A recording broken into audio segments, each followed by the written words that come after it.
بسم الله والصلاة والسلام على رسول الله. أهلا بكم البنات، نتمنى نلقاكم بخير وعلى خير وصحيحين. اليوم جبت لكم كيكة التفاح بزوج حبات تفاح ديري كيكة بمقادير مضبوطة يعني وسهلة. فيها هياكي يعني ما شاء الله، نتمنى تاكلوها. إنسان يديرها في وقت العصر ولا يجيه ضيف يديرها تتسويت. نبداو على بركة الله. نحطو الإناء نتاعنا، نحطو فيه زوج بيضات ورشة ملح ونص كاس غربة سكر كريستاليسي، سما سكر عادي، ونخفقو بالباتر مليح. واللي ما عندهاش الباتر دير اليدوي كيف نخفقوها مليح، نخلطوها مليح حتى نشوفوا الخليط تاعنا بيض. حنا نشوفوا الخليط تاعنا بيض، حنا نلوحو نص كاس زيت على دفعتين بالعقل ونخلطوه مليح هكا باش الزيت يخش مليح في الخليط، هكذا باش تجي العجينه خفيفه. حنا نخفقوا الزيت وحنا نزيدو بعد نديرو الحليب اللي هو طبعا ثاني ترك نص كاس حليب. واللي ما بغاتش دير الحليب دير نص كاس، دير باط، دير علبه ياغورت طبيعي كيف يعني تجيب واحد الياغورت تجيب ما شاء الله في القمه، ومغرفه نتاع فانيليا.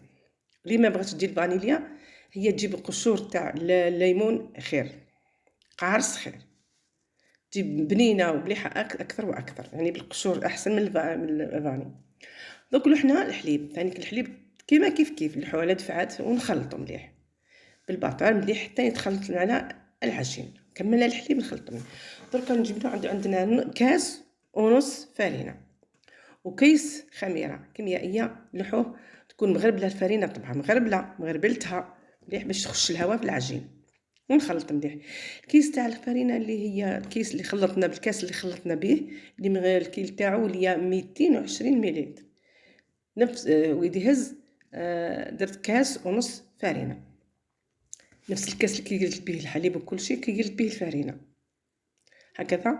ونلوحو على دفعه ثاني حتى الفرينه نلوحو بالعقل بس ما تجيناش العجينه يابسه، بالعقل حتى نشوفوا العجينه نتاعنا مليح ونشوفوها هكذا ونخلطوا.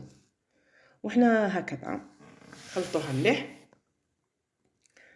عجين الفرينه هكذا خلطوها مليح، خاطر كون نلوحو بتسويت ممكن تجي العجينه يابسه وما تجيكش مليحه. خلطوا بالعقل.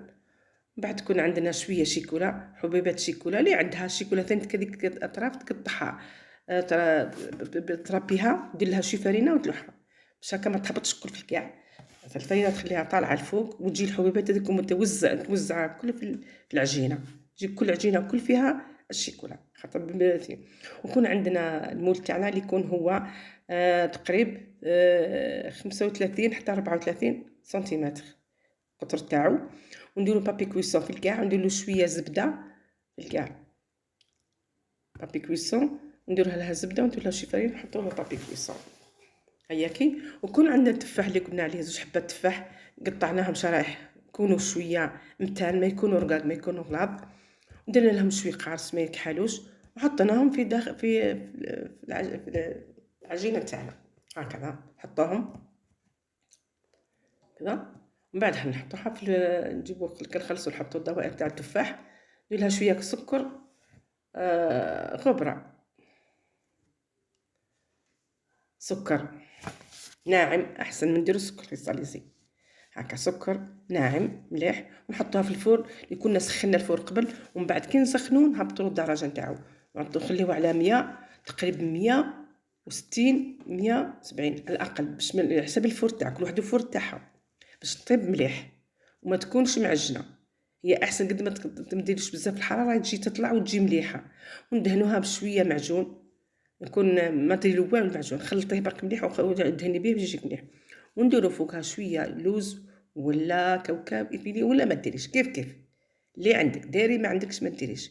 وهي طبعا هي كي جاتنا كيكه ما شاء الله في القمه.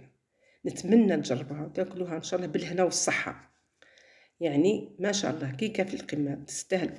نتمنى تبخلوش عليا بشام وملاقات الخير يا ربي عليا وعليكم ان شاء الله وصحيحين نلقاو صحيحين ان شاء الله.